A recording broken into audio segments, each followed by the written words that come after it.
going to focus basically on these two traditional texts, which the earlier speakers have also mentioned, that is the Mayamatam and the Mahasaya. And what were these texts? They were basically manuals for architectural practice of those kinds. And they talked about these things from site selection to building typologies, to orientation, to construction, to systems of measurement, qualification of architects, and also professional practice. The earlier ones that we were talking about do find an application today, though professional practice as it was seen at that time may not find an application today. But the earlier points that I have mentioned definitely could find an application today. So, no, earlier one please. No, earlier one please. Next. Yeah. So what has happened today, as one of the speakers had earlier mentioned, that there is a gap between what we learn as architects today and what was there in our traditional texts. And there may be many reasons for it, but one is because we are, including myself and Priya, have learned in a system of education that was initiated by the British.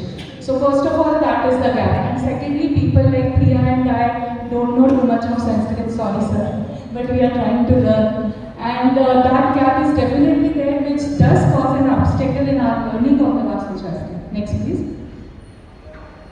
So here, the work of Shri Ganapati Sthapati, who was an expert in the field, he translated, or I would say interpreted, a few of the shlokas from these two books, and that work was further translated into English by architect Sashikala Madam. And that has helped us understand these shlokas from the text that we would otherwise not have understood with our educational background. Next, please. So the research method that we have used is we have studied the unpublished notes of Sthapatiji, where he has translated into Tamil, and the notes of Sashikala Anandji, who has translated and also illustrated it in English. Next, please. So I've just put this slide to show what the notes of Sthapati look like, and Shashikala Ma'am's notes, and these form the basis of what we are going to present today.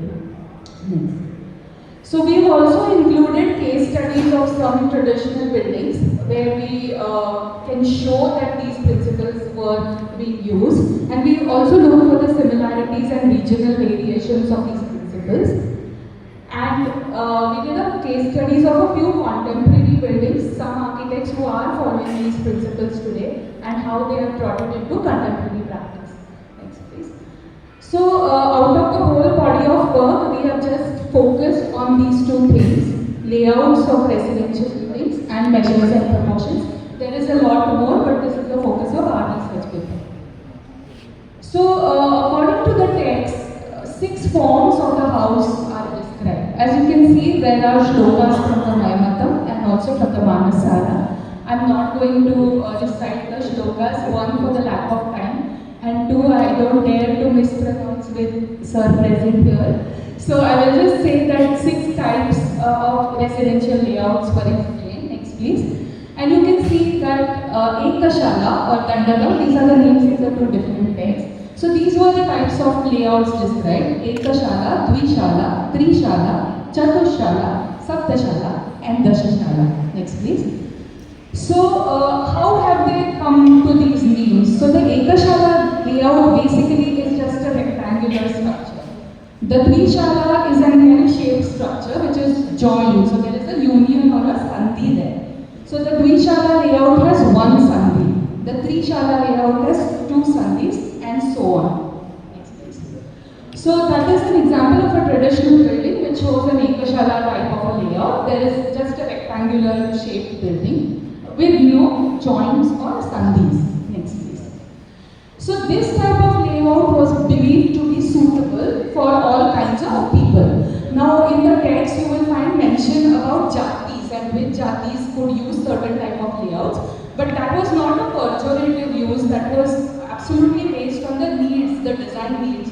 So for example, a Brahmin who is meditating will require a different kind of space than a weaver who is doing weaving. So these were more or less occupation-based words and not jatis as we understand them today. Next.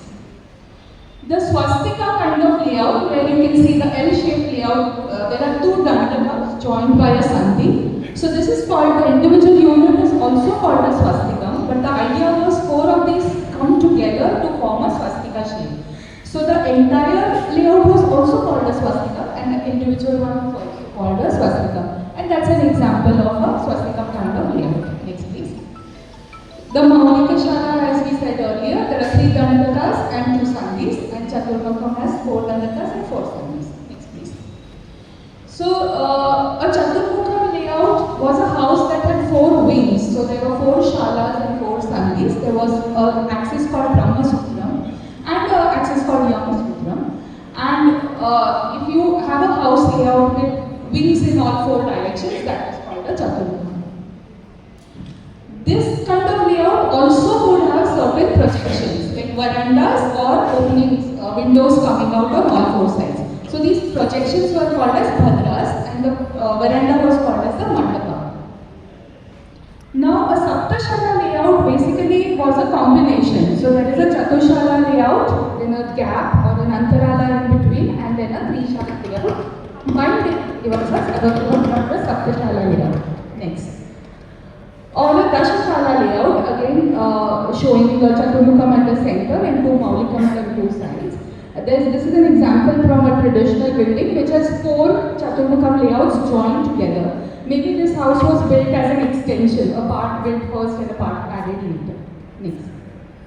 And as you can see here, you could have many types of variations. So the text, though they seem to be didactic, though they seem to say that this is the kind of layout you should have, it had many possibilities and many variations as you can see in these illustrations. Next. So also because they were joined by a sandhi and mainly the houses were built in timber, the woodwork had to be very judiciously worked out. Next please. So these are some examples of how the woodwork was worked out in the traditional structures. Next please. And the suitability of these houses were also described, and it's not any different from what we call LIG, MIG, HIG today. So that kind of a classification of who can use what kind of a house. Obviously, if you're using a house with Dashashala layout, it's a big mansion and a certain class of people can only use it. Economic class of people can use it. Next. One of the features of all these layouts was the central courtyard. So the central space was considered to be extremely sacred and for the gods, and all the other uses were planned around it. So the courtyard was very important in all kinds of traditional layouts. Next please. So these are 2 examples, one from Gujarat and one from Maharashtra, but both have houses. The scales are different, but both have a central courtyard. And this courtyard also was an instrument of climate control. It helped bring in light and ventilation.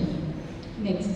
In bigger houses, sometimes there are 2 courtyards, sometimes there are 3 courtyards, and this could also serve for small family gatherings. And the use of the courtyard extended beyond mere light and ventilation. It went into a social zone where festivals were celebrated. It was a socio-cultural space in these houses. Next, please. Another feature was the energy axis. This has also been described in a text that the prana of the house should be, as Sir rightly said, you should have the air moving through the house. So no different from what we call cross ventilation today. So they described an energy axis that went to the center, and it was prescribed that it would be in the east-west direction. Next please. It could also be off-centered as shown in this layout. So basically the openings were planned along these axes.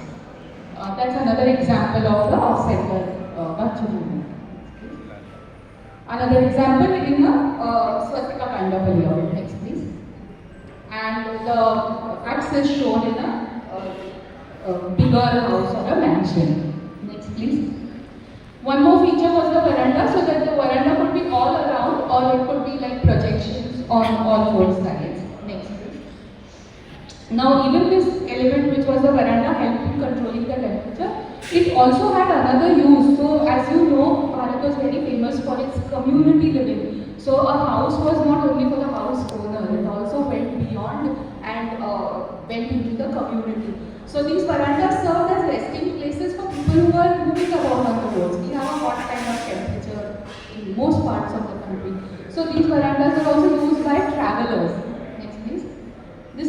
example of a veranda from a traditional house in Gujarat, and you can see that it serves as a good interactive space along the street. Next, please. Another example from Maharashtra where a bigger veranda is present and it was used as a waiting space. Next, please. Now we talk about measures and proportions. So there are shlokas that describe. Yes, I'll finish in 2 minutes. So there are shlokas that describe how you should take measurements of a building, and adding 2 hastas at a time. As you know, they didn't use 10 meter at that time. They used a measurement system called hastas. So how the progression should be, 11 type of measures. Next, please.